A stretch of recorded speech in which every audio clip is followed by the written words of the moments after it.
Welcome everyone, Joe with ECRM over at our Foodservice Sessions in New Orleans. And with me is Scott Estes from Crabby Bill's Family Brands. And we're gonna talk a little bit about the organization and how he sources for them. So thanks for joining us. And can you give a quick overview of Crabby Bill's? Sure, absolutely. Thanks, Joe. Thanks for having us. Crabby Bill's Family Brands is a restaurant group that's owned by the Loaders. And they've been on the beach in Indian Rocks Beach, which is between Clearwater and St. Pete Beach over on the best coast of Florida, for 40 years.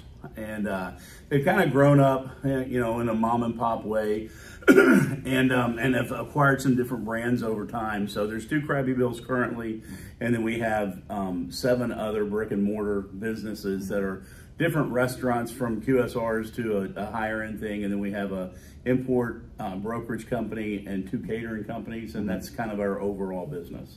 So you have a lot of different types of operations. Are there any similar trends that you're seeing that run across the guests of each of those? Sure, I think Matt Loader Sr. always says we sell seafood by the seashore. So all of our restaurants are on or near the water, so obviously there's a common thread of people wanting seafood.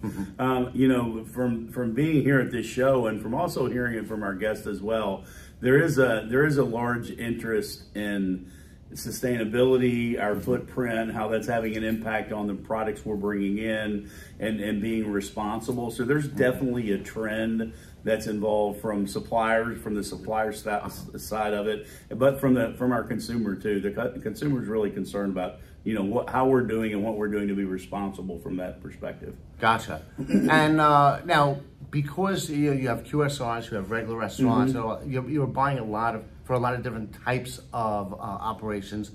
Is that a challenge? Like, how do you still maintain economies of scale while still having unique assortments of menu items for each? Yes, to answer the question, it's a challenge. We have, as I said, the Loaders have been in the business a long, long time, and have done things kind of the way a lot of independents do things. And so we've recently brought a gentleman on that's taking care of it and really spearheading our efforts on purchasing we really don't have order guides. I mean, we have order guides that are kind of hodgepodge. So getting an order guide set up through our broadliner to make sense, and then looking at cross-utilization, what we can do, so do we need to carry 8 or 9 different shrimp products, or can we make sense of using 3 or 4 different shrimp products? Your purchasing power is stronger anyway, and then can you use that through all the different brands? So, when you go from a QSR piece to our Bon Appetit property, which is a white tablecloth, there's probably not a lot of things that are going to cross over there, but then there's a lot of area in the middle there that we can have cross utilization. And so Shu is really working. Larry Schuler's our guy that is really working on putting that together. Okay. And I guess that's one of the things you're doing here. So are there any specific things that you're looking for here during this week? Honestly, Joe, everything. I mean, we're looking, shrimp and oysters, which we haven't really seen any oysters except for being out in New Orleans, but scallops and shrimp and some different fish. But one of the things I will say is that this particular ECRM is the most purposeful and effective one I've been to. The vendors, Shu and I were talking earlier about, really we've had such a good interaction with just about every vendor that we've had. So we've seen some things that we came here not even thinking about, that, some of this plant-based stuff that we've seen has been off the chart crazy.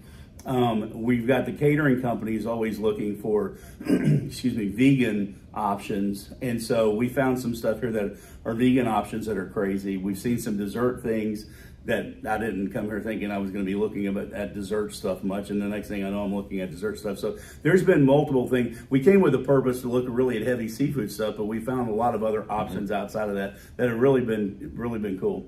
Actually, that brings up a good point, because I think it makes sense, and I've heard this from different sides too. I've heard on the supplier side, they come in just looking for certain types of operations, and then all of a sudden they find something new they didn't expect. It's like, okay, the C-store chain, or this other channel that they never expected before. But it goes both ways. So you came, it pays to come with an open mind and meet with as many people as you can. Absolutely. And we have met with a lot of people.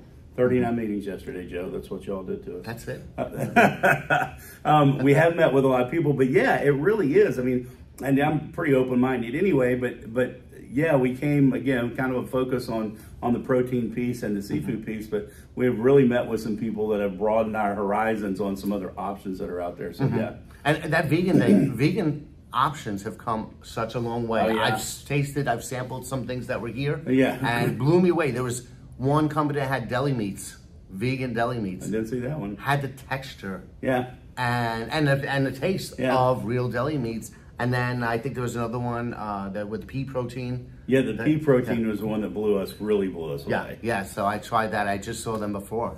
So, and you always want a good vegan option because you want to avoid that, what do they call it, the vegan veto vote? Yeah, absolutely. Yeah. Absolutely. You know, yeah. you get 5, people that like meat, and then that one person keeps them from going to your restaurant. One wife that doesn't like vegan meat. That wants vegan. So great. Well, last question to wrap up.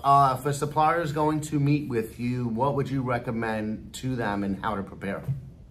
You know, I think everybody that we talked to was relatively prepared for us. They had looked at who we were, what we were. So I think that's the best thing is to look at really, you know, spending a little bit. I know that they've got a lot of meetings too. So how do you prepare for that? But spending a little bit of time to understanding exactly kind of what the concepts are, and so they can speak to them intelligently. I mean, that's basically a simple piece. And that's why we provide the information from you on the website. So, all right. Well, thank you again. Sure. I really appreciate it. And enjoy the rest of your meetings. Hopefully you're almost done. Appreciate it. Pretty close to being out of here. Awesome. But it's been great. Excellent. Well, thanks again. Sure. Thank you.